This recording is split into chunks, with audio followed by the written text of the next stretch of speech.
Chuck Klosterman is not a deadhead.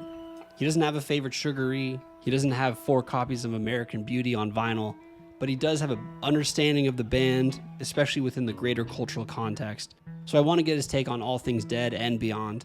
This episode is brought to you by Scarlet Fire Hot Sauce. Big shout out to Marla and everyone at Scarlet Fire. They're a small batch hot sauce made from Fresno habanero and Thai chili peppers with vinegar, garlic, and a touch of carrot for sweetness. Obviously, Scarlet Fire is not a coincidence. Marla runs the show as you'd hope a Deadhead would. So yeah, check them out. Links in the bio. ScarletFireHotSauce.com. Thanks, Marla. We'll be back next week with the Tournament of Champions final. But for now, here's my chat with Chuck Klosterman. All right, welcome to Guest of the Year. I'm the host. My name's Mike. This week's guest is Chuck Klosterman. Chuck is the best-selling author of 8 nonfiction books and 2 novels. He's written for the New York Times, Washington Post, GQ, Esquire, Spin, and many more. Chuck also served as the ethicist for the New York Times Magazine. His most recent book, The 90s, is available in paperback now. Welcome, Chuck. Hey, thanks for having me on. I'll admit I'm a bit nervous doing this because I know I will not have the depth of knowledge about this band that your listeners demand. I'm trying to think of what would be a comparison to this that would just, like if I was listening to a Kiss podcast and like the person had really only owned like Animalize and Lick It Up, I'd probably be very disturbed. But I'm going to do my best to not make everyone who listens to this podcast hate you. If they have issues, they can just direct them at me. Perfect. Well, thank you. Actually, that's a good place to start. You mentioned when we were emailing, I know you like Kiss because I'm a fan of your work, and you mentioned the Dead are tied for 5th on your top 5 American bands. Could you go through your top 5 American bands? Yes. I would actually say they're technically tied, I guess, for 4th the way I'm doing this mathematically. I think that I used to always feel that the most important or the greatest American rock band was the Beach Boys. And then I went through a period where I was like, no, it's actually the Velvet Underground. And I sort of go back and forth in my mind on this because those are really kind of diametrically opposed in terms of like what you want from music. It's, but I think that historically now, those are the 2 most important American bands. 3rd, I think, is Creedence Clearwater Revival. And then I would say tied for 4th would be the Grateful Dead and Van Halen, which again are 2 bands that are very very polar opposites in terms of what a person who likes music wants from that. I mean, the experience is very different. I guess both the Dead and Van Halen did have a unusually kind of inclusive nature to their music, and they're both I think that people do not think of the Grateful Dead. A lot of people don't, I think, is like really being into almost like the technology of music and recording, but they really are obviously almost more than any other group from that period. The Netflix documentary on the Grateful Dead, I thought, did a very good job of illustrating this, because I think that's something that Deadhead people are very aware of, but I think that a very casual person maybe does not think of them in that way. It almost seems like, I don't know, there's so many built-in assumptions about what the Grateful Dead are supposed to mean, both among the people who love them and the people who don't care. They're both very calcified. But I think that the whole idea really of the fan base being more important than the artist is something that they, to a degree, invented, and so if someone asks me what are the, there's many great American, you move farther down the list and you start getting into, Metallica, Nirvana, and all these different groups. But those are the 5 I usually say. If someone asks me, what are the 5 most American rock bands? 5 most important American rock bands. So you watched that Amazon documentary, but it didn't necessarily make you go to the Dead's archive and start listening to live shows. No, my friends are more into the Grateful Dead than I am. A lot of the people I work with at Spin are. So when we were hanging out, sometimes we would listen to the Grateful Dead.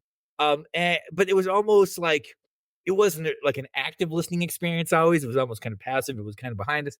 And then on their own, they would sort of delve deeper into like the intricate elements of the band and stuff like that. And I never did that. I mean, I'm very much a dilettante in this, I have never been a big jam band person. I don't even know how someone who loves the Grateful Dead feels about the idea of the term jam band. I would almost think that they would think, well, that's like the string cheese incident. That's not what we do. Like, this is different, but So was there almost like a little bit of shame in the spin offices if you listen to the Grateful Dead as opposed to like whatever the latest Radiohead album or whatever the Uh, I would have thought that before I worked there. Like, before I went to Spin, when I was working at the newspaper in Akron, and I got the job at Spin, and I had this fear that I was going to go there, and all anyone was going to want to talk about are like records that came out yesterday, or these totally obscure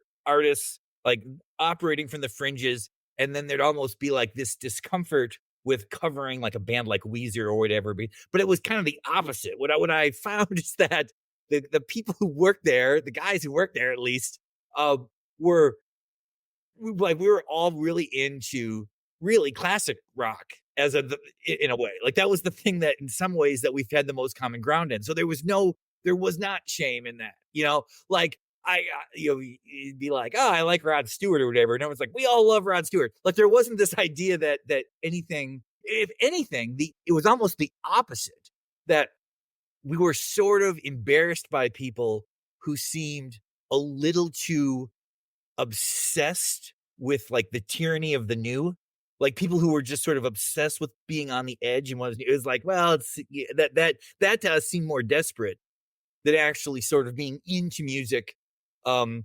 from the 70s and from the 60s that had sort of been proven to be great, that almost like time had proved its value in a way. No, they were looking. I think it was about 2005 or 2006, when I grew a beard, and I tried to kind of become a hippie.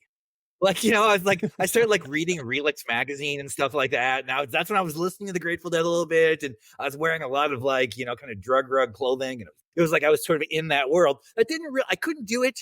I couldn't really. I could not totally be immersed in that world for like more than 6 weeks. But I thought about it. I find it very attractive. I like the idea and like the things that like the Grateful Dead represent. I find extremely appealing, and the lifestyle and the things that they say are just hilarious. Like, I think I mentioned to you is like in that documentary when they're talking about how like no one's in charge, the situation's in charge. Like, I think that's just a brilliant way to describe how to go through life. I say that all the time now. um in your book The 90s, you talk about how Gen X finds ambition repulsive. And I think that applies to Jerry Garcia almost exactly. What Hmm. does Gen X find so reprehensible about ambition?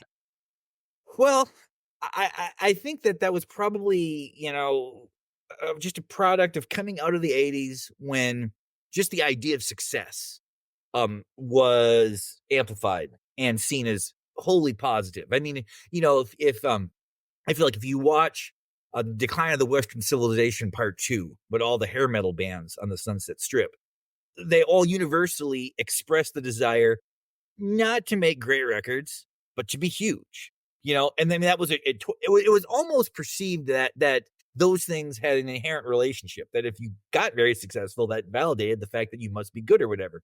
Um, Even the artists that we look at as that time is like, unusually creative and talented. Somebody like Prince. I mean, he was still trying to get as big as he possibly could be. Um, so then moving into the 90s where there was a self-awareness of this and sort of the kind of the built-in contradiction of it. So, and then the whole thing kind of flipped when Nirvana became the biggest band in the world, and their iconography was basically based around hating success. So it was this weird thing where they were the most successful band, beloved for not wanting to be successful.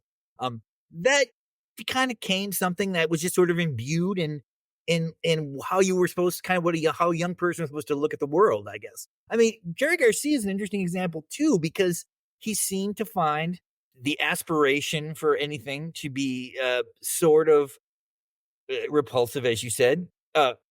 But he was an ambitious person. I mean, it's just like we were just talking about, the thing about how like the situation's in charge, but like he kind of was in charge always.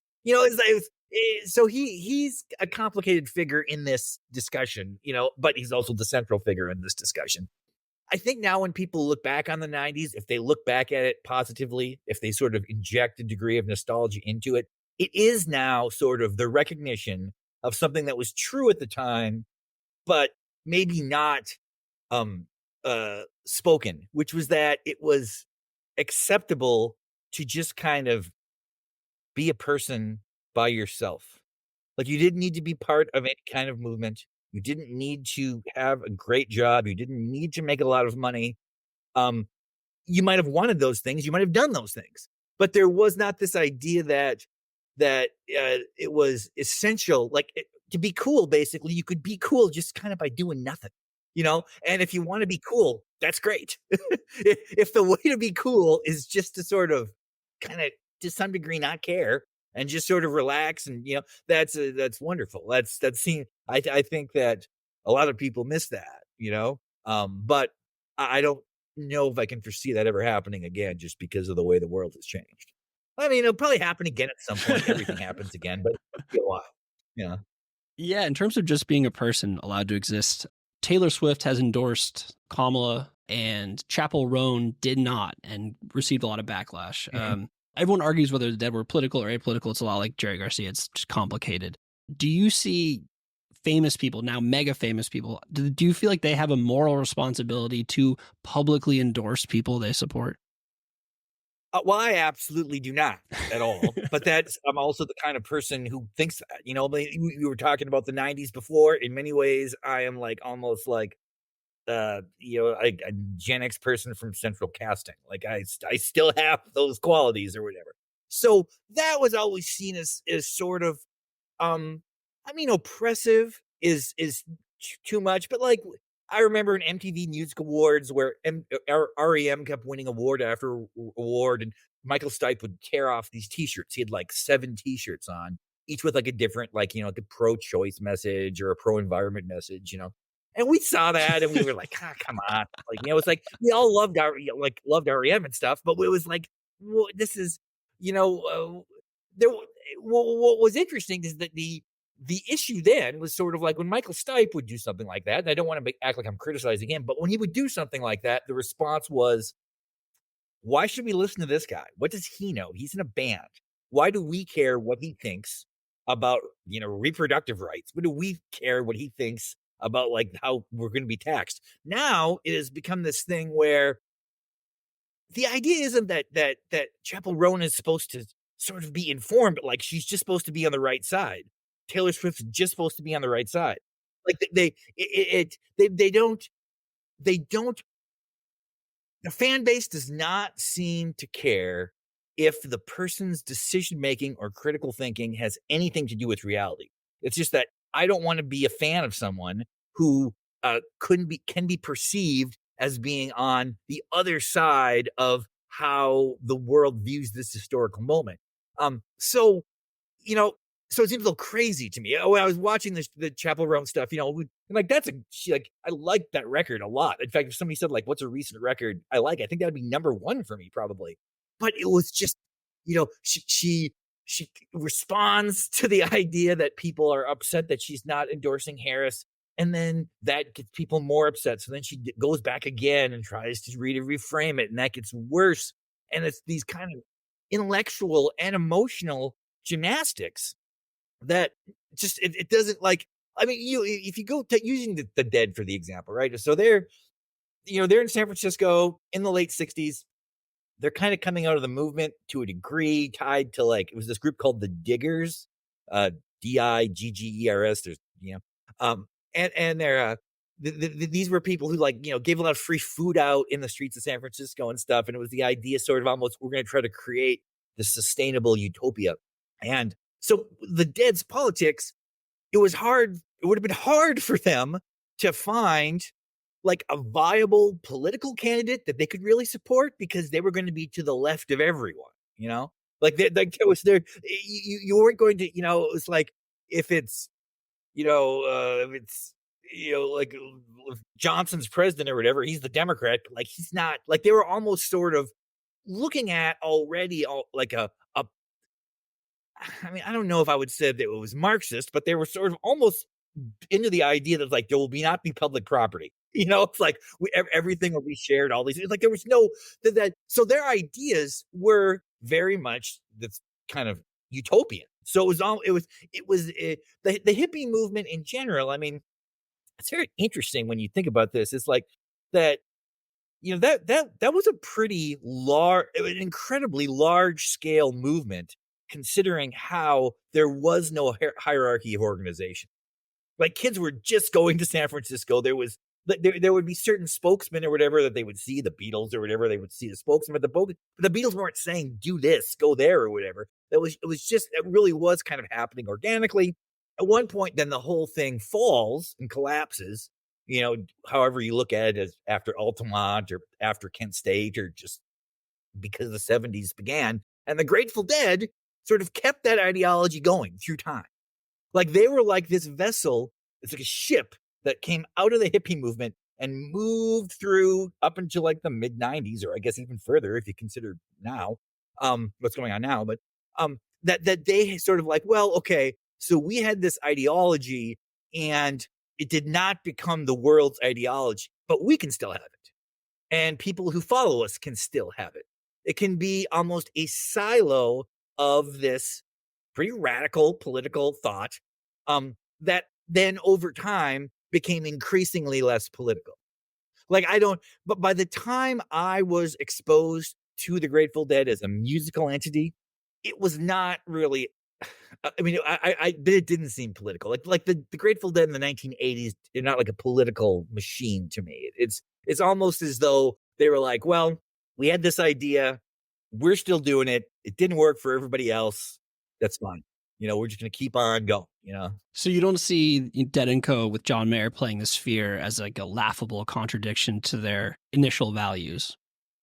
No. I mean, is it a laughable? It's a contradiction to their initial values. Probably. I mean, it would, but it's like, it would be, it would be really amazing to get into a time machine, go back to the late 60s, go to Jerry Garcia and say like, look, there's going to be this huge sphere in Las Vegas. And I just kind of described the whole thing to him. Like he might have thought it sounded cool or whatever, but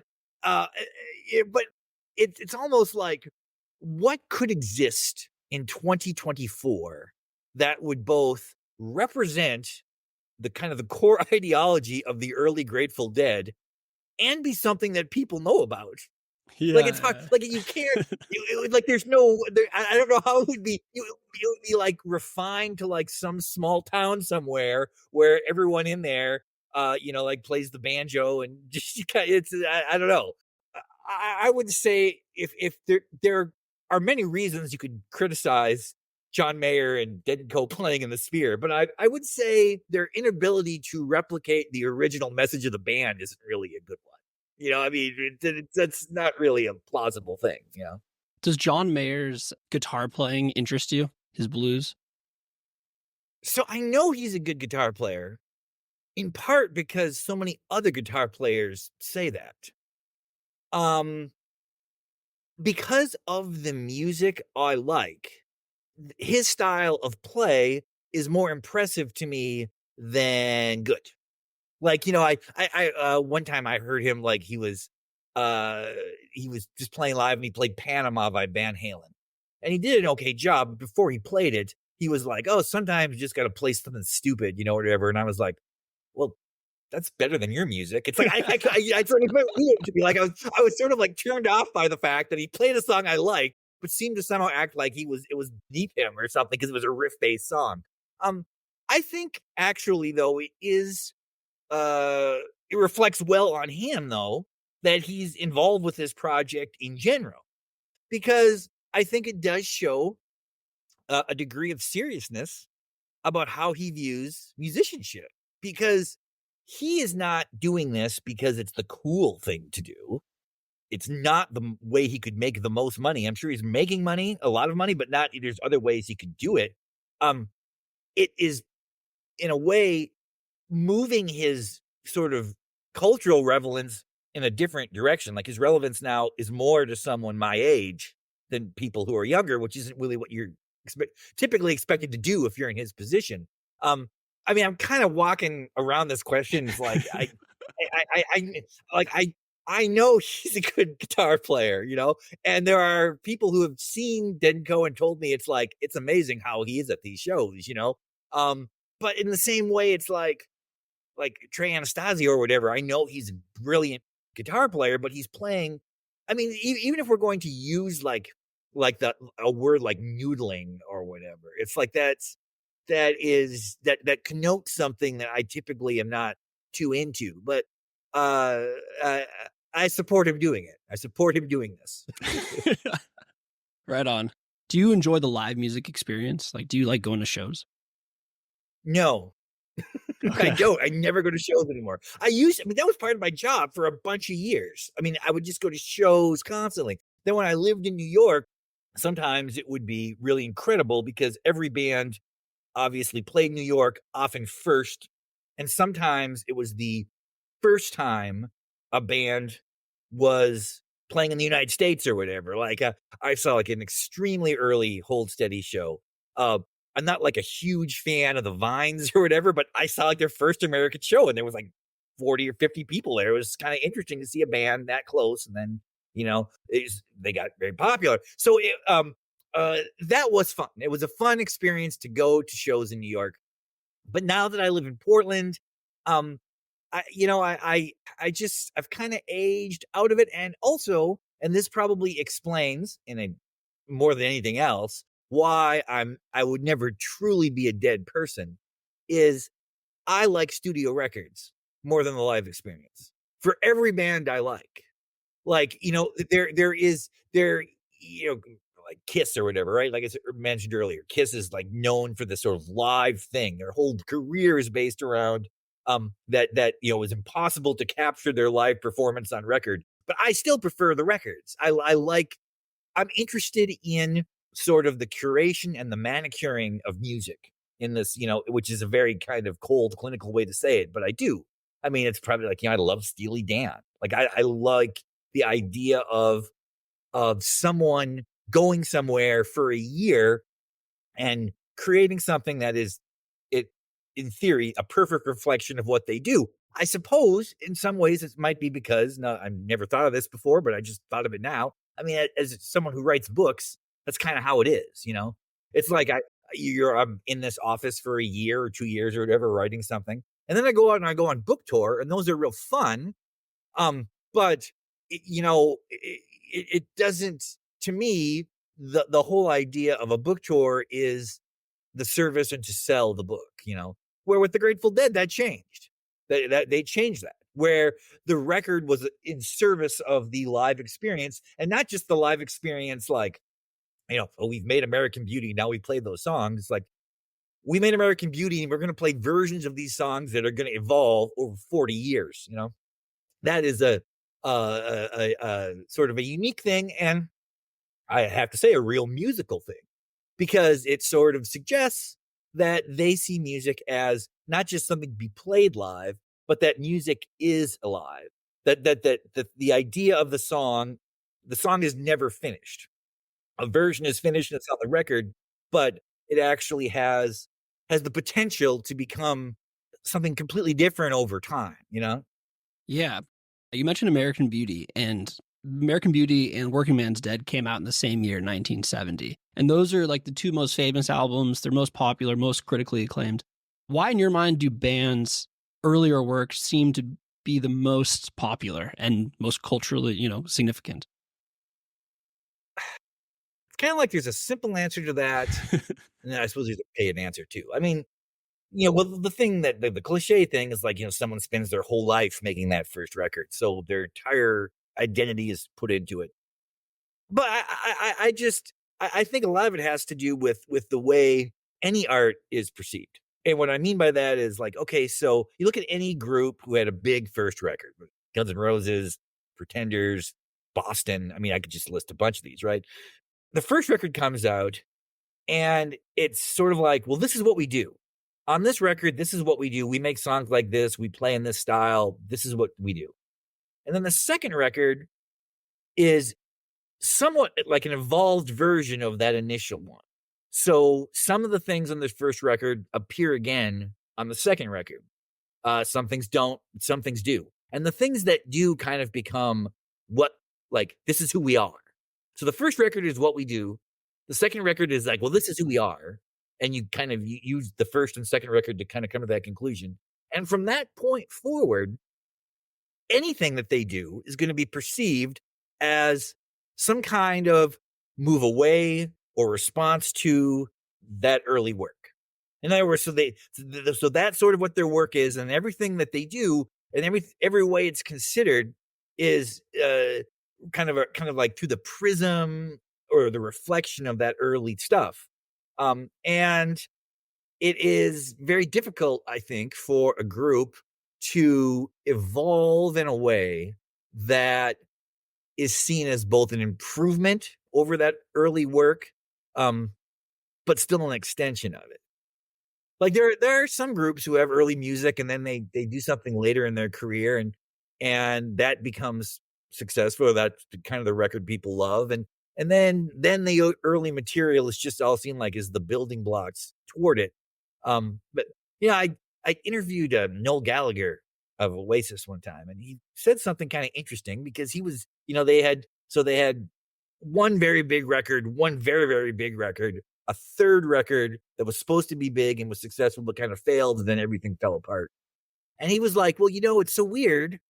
If the order of this had been reversed, if all our unsuccessful records had come first, and then What's the Story of Morning Glory and stuff comes out at the end, all that stuff would be seen as like part of the journey. I was doing all these things to get to this point where, we'd make Definitely Maybe or whatever. But because Definitely Maybe and Morning Glory came first, all those records are seen as kind of failures that aren't as good as the peak that they began on. And it's, that's kind of just the nature of life, but that is true. I mean, if you do not achieve success, either commercially or artistically, until late in your career, your old material will be rediscovered and appreciated more. But if you have success early, anything after that will be seen as a step backwards and sort of a collapse from what you did. So timing matters a lot. Yeah. Do you have any feelings when Oasis said they're reuniting? Well, I'm not shocked. But you can be somewhat surprised because you never knew when it was going to happen, I think what has surprised me more is the intensity, particularly in the UK, about it. Like, I knew it would be big if they reunited. I was surprised when they sold out a bunch of shows at Madison Square Garden in like 2006, 2007, maybe somewhere in that range. And I was surprised then. I was like, oh, I like this music, but I guess a lot of people still do. I did not think that there would be this much interest in, it really does illustrate how, like, they, in many ways, were like the last band who was like, this is just kind of uplifting, feel good music for white guys. Like that was sort of like the end of that in a way, like that. Yeah, I mean, I didn't think that at the time, but that's how it seems now. It seems like that was the last band that sort of had this kind of across the board appeal. Not even across the board, like lower class, middle class. Like not really, it wasn't really upper class music. That was Blur and Pulp and all that, and in the United States, I remember being an Oasis fan. The idea was like, well, yes, they're more commercial, but like Blur is obviously better. Like they were seen kind of similar. Well, obviously, this is proving they are not similar. Like there's the intent that the following that Oasis was able to have and sustain without doing anything. I mean, both the brothers made records and nobody gave a shit about either of them, really. I mean, I guess BDI actually did play big places in the UK, but like, I was always super excited because Noel is the guy I like in the band, and I actually prefer his voice. And every time it came out with a solo record, I'd be like, I would really be excited, but then it was never as good as I'd wanted. Um, so now they're going to do this, and it's going to be like this. They're going to play all these stadiums, and we'll see if it keeps, like I think that there is some expectation and weirdly some hope that they break up during this tour. Like, I think there is some hope that they're going to do this and it's going to fall apart, and they're just going to, because like people want that. People want them to hate each other so that they can occasionally love each other. Yeah. Do you feel like Jane's Addiction is going to come back after the fight on stage bigger than they were before? I'm not sure how big their reunion was. I mean, I couldn't gauge I don't know what even venues they were playing. There again, it's like Jane's Addiction is an example of a band that they seem to be in the same category as a bunch of other groups, Oasis and these things, but I don't think that they are.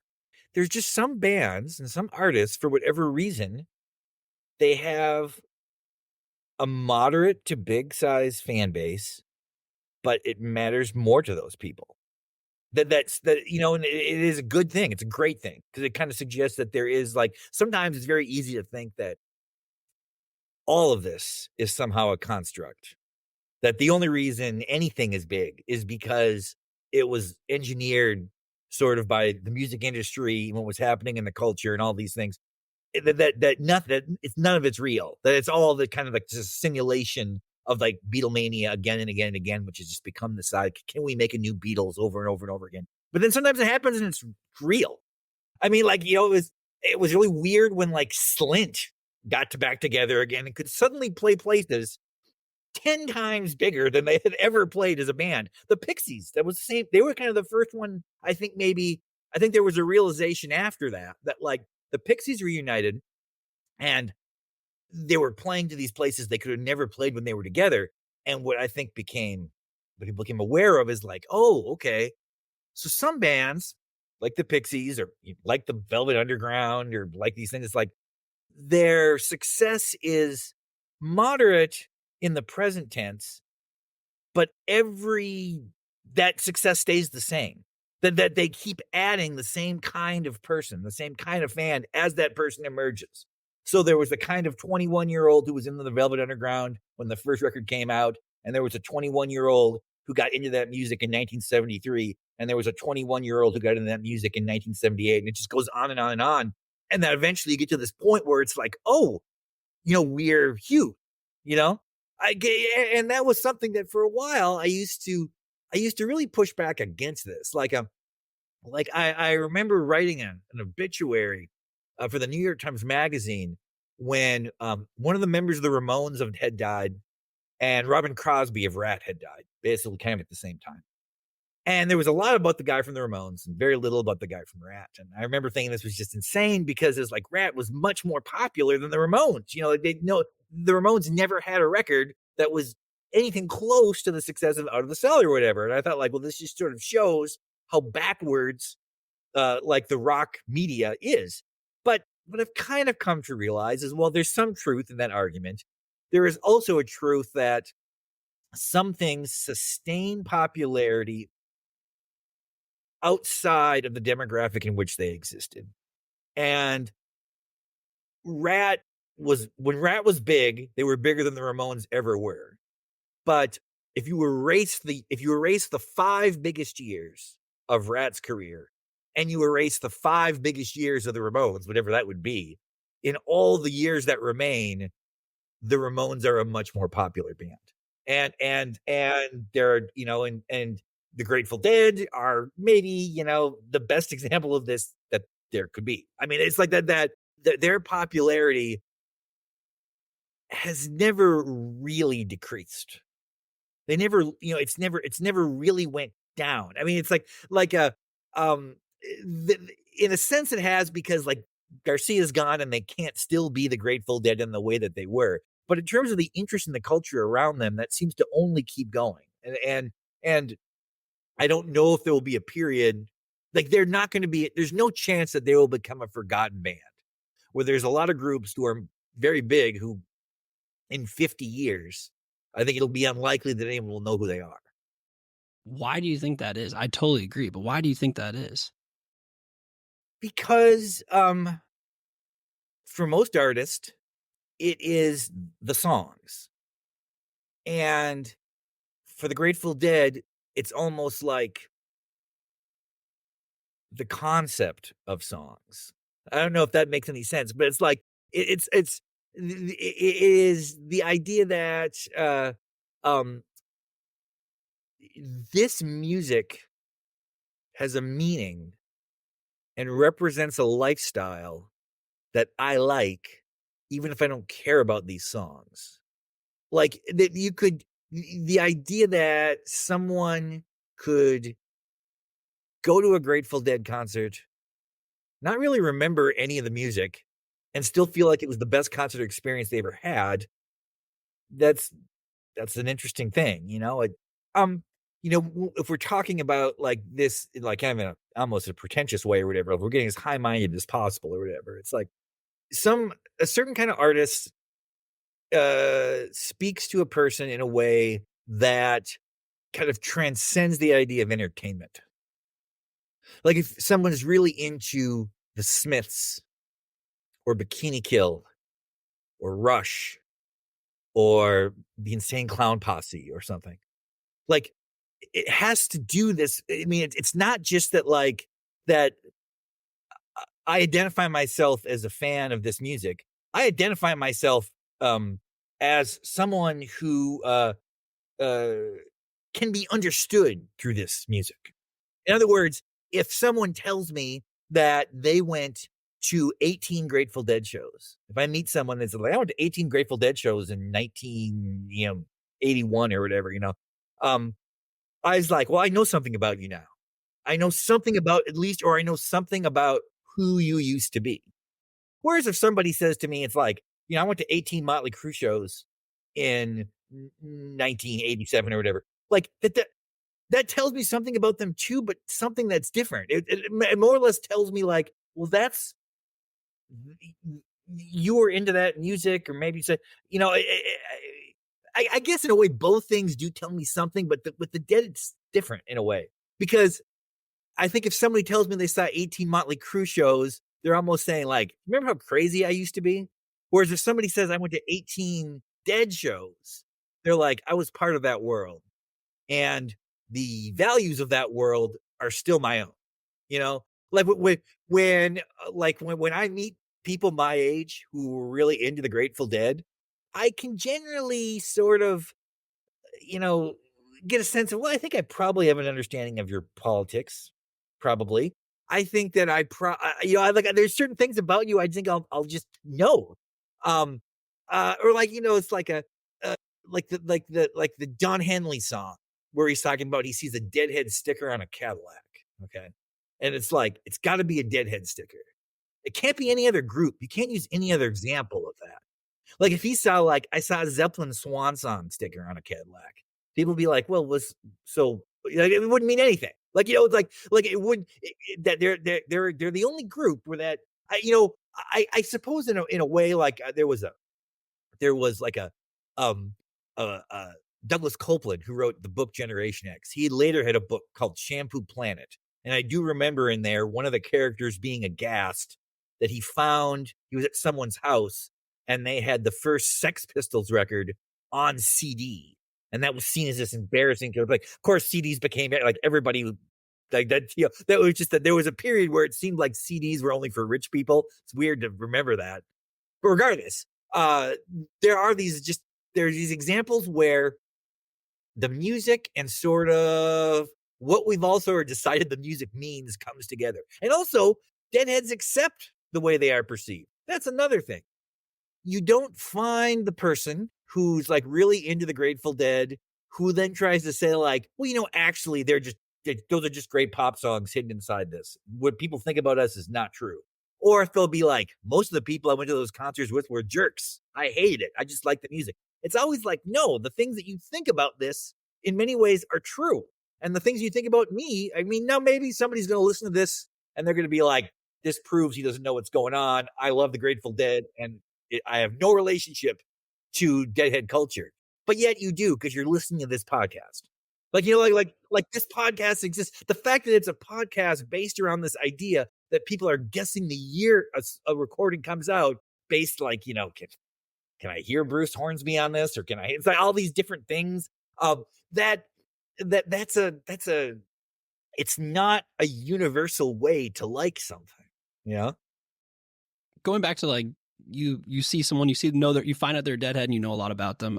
You interviewed Jonathan Franzen and found out that he was a Deadhead during the interview, or he listened to the Grateful Dead you mentioned as a young person. How did that change your view of Franzen, who's this literary genius, in the moment as you're interviewing him?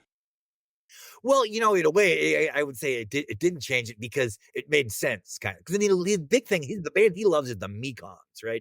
He got into the Mekons, like the Grateful Dead was his entry into music. But what, to me, when if somebody says, I was in the Grateful Dead when I was young, that tends to suggest an awareness about the world. Like somebody who gets into the Dead at college is one thing. That, you know, that's like, that's just you're hanging out with someone and they're playing it. But if you're in, say, 6th or 7th grade and this is what you're into, you're sort of like, well, I'm very consciously going back in time. Like there is an assumption that a young person is going to be into the music that is relevant to the time.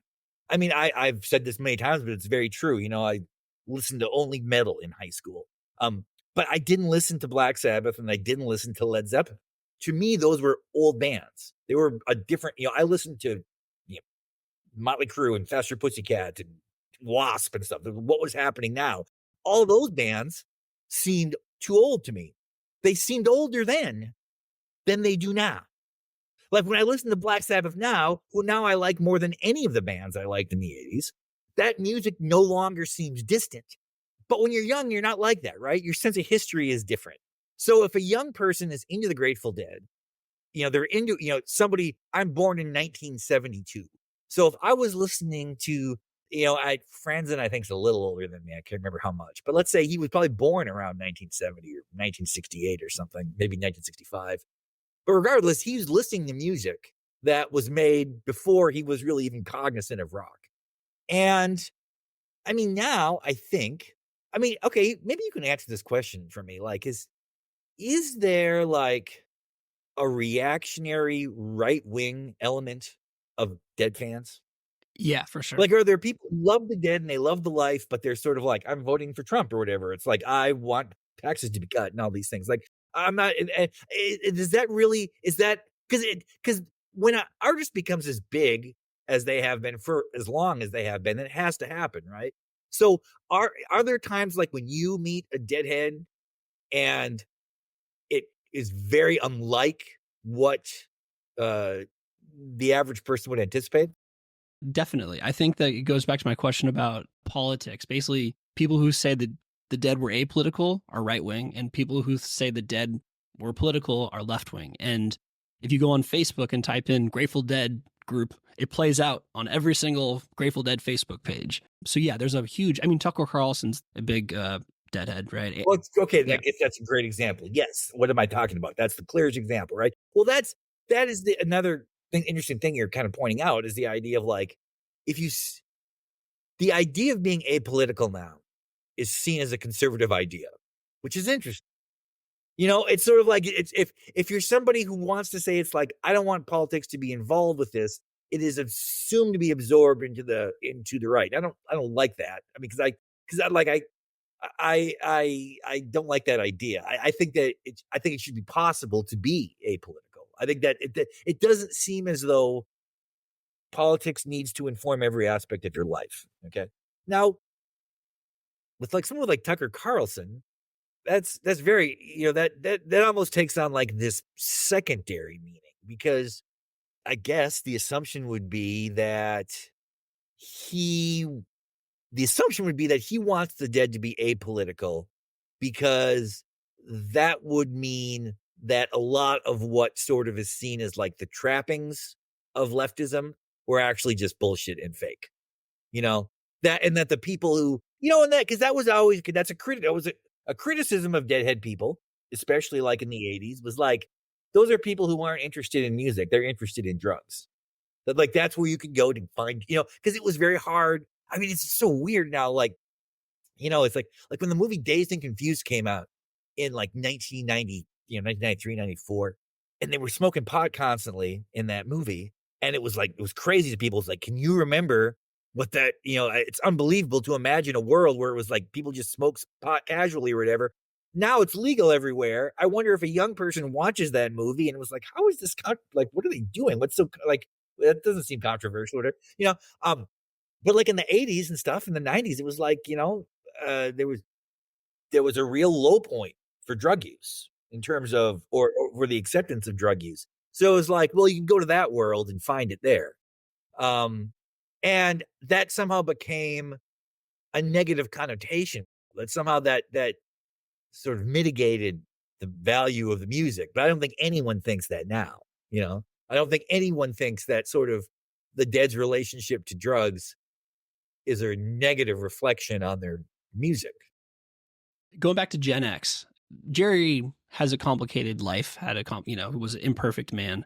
And another debate that plays out is separating the art from the artist. And I imagine as a Gen X spokesman, you separate the art from the artist. Well, when I got into criticism, that was the main thing that was expected of you, was the ability to hear music and not simply inject your feelings of the artist into your perception of the music. So it would be sort of like, well, you have to look at Madonna as an artist, not just as this like public celebrity. Or if like, oh, you can, Marilyn Manson is trying to shock you, but he's also making music. And that, like the whole thing was, can you do this? And now, not only is that not what they want the exact opposite. Like it almost makes me, I can't really do in some ways. I feel like in some ways I've almost been, I guess nothing's stopping me from doing it. But I think that there is much less interest in the way I do criticism now than there was in the past. I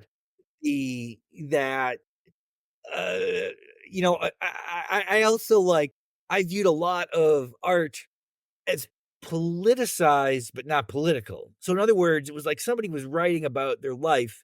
And to me, that would suggest how they viewed the world, but it wouldn't necessarily fall into a political spectrum. And now that there is a real desire to kind of place everything on that spectrum, that does it, like, okay, remember there was like, I think it's maybe a year or two ago, I totally forgot his name. This guy became real famous with like one song. He was a big red bearded guy and he played this political song, like Richmond, North of Richmond, I believe it was called. There was the song was called, I can't remember his name now, it's already gone. So he comes out with this song and he gets all this kind of viral energy because he's kind of just seemingly expressing like, the problems of the working class, that these rich men north of Richmond, so I guess they're in DC, they're like ruining his life or whatever. But because he seemed or presented himself as apolitical, it was then assumed he was actually conservative. And he became this polarizing figure. And it's so weird because I would listen to that song, and the reason that song got successful actually was for musical reasons.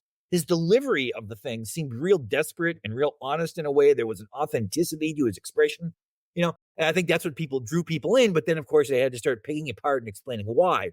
But I always thought to myself, it had been so easy for him to throw in one line about like how he hates the guy with orange hair or whatever, and it would have totally flopped. Then he would have been seen as somebody who's actually criticizing Trump, but it would have legitimately flopped, not to his advantage, because all the people who ended up liking him in the end would have hated him, and all the people who hated him would have liked him. It was almost as though the fact that he was presenting this music in a way that moved people, it moved them too much. And then there had to be this desire to figure out why this was happening or whatever, which, I mean, when you talk about this debates on these message boards about are the Dead political or apolitical, I mean, it's almost like we feel this is too important to just be music. There's a lot of that in culture now, in all things. It's like this movie is meaningful. This book is, Sally Rooney is popular. What does it mean though? Like it can't just be a good book. Like that, we'll never accept that. It has to have this like secondary meaning, and what I guess maybe in a way why it kind of drives me crazy in a way is I guess now the entire world now does what I used to get paid for. Like it used to be everybody else was listening to music and then somebody would write about, well, actually now it's like everyone does that all the time. So there's almost no need for criticism. All right, last question about college football. Years ago, I heard you say that NIL might affect your enjoyment of college football. Do you find this season less entertaining than seasons past?